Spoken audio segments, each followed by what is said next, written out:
the cat sat on the mat. We want to search for cat. So, in fact, let's put cat there as well. So, we want to search for cat. There are two instances of the word cat inside this string here. So, what we need to do is we need to start at an offset of 0. Let's pull all this down so it doesn't distract us. We're starting at an offset of 0. So it's going to start from before the T. This is position 0. This is 1. Remember we start at 0. So we're going to go 0, 1, 2, 3.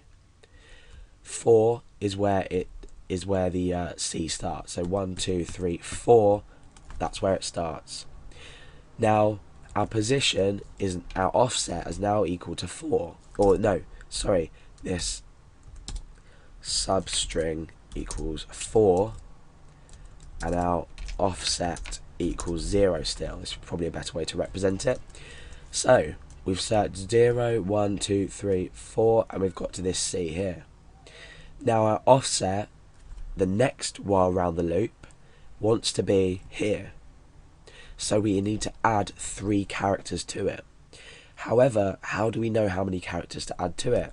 Well, we need to obtain the length of the search term in order to add to the offset. So what we need to do is we need to first of all set the offset to the value. Let me think. Hold on. So substring 4.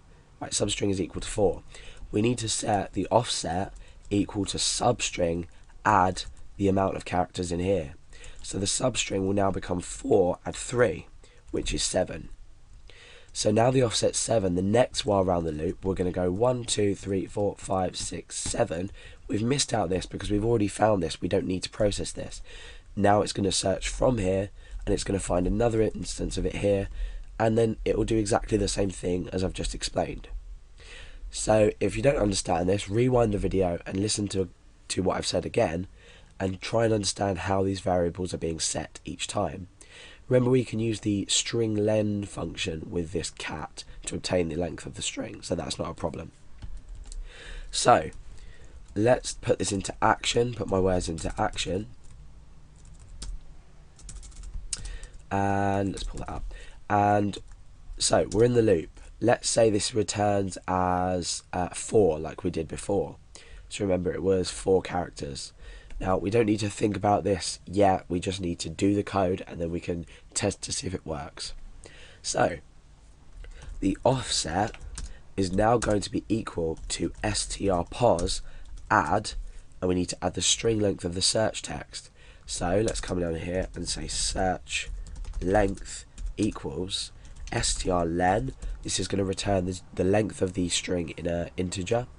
So search. Now what we do is just add that on. Okay. So now what will happen is the next while around this loop, the offset will dynamically change because we've used a variable here and we've changed the variable here. When we started at 0, each time around the loop, this is going to be dynamic and change. So let's echo this out each time.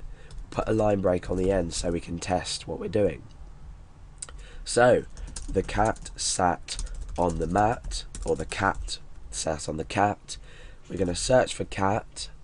We're replacing with, at the moment this doesn't matter because we haven't taken this into account in our program. So we click find and replace, and we'll return with 7 and 22.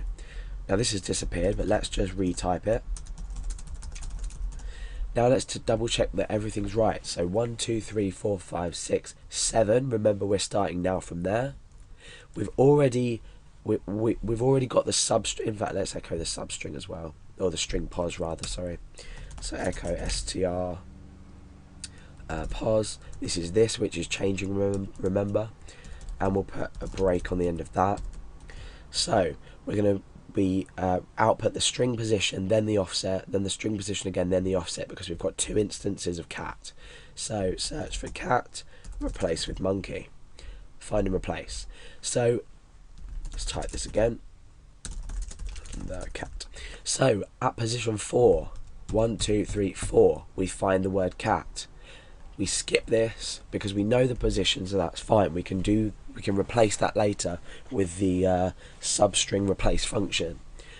1, 2, 3 on is at position 7, so 4, 5, 6, 7.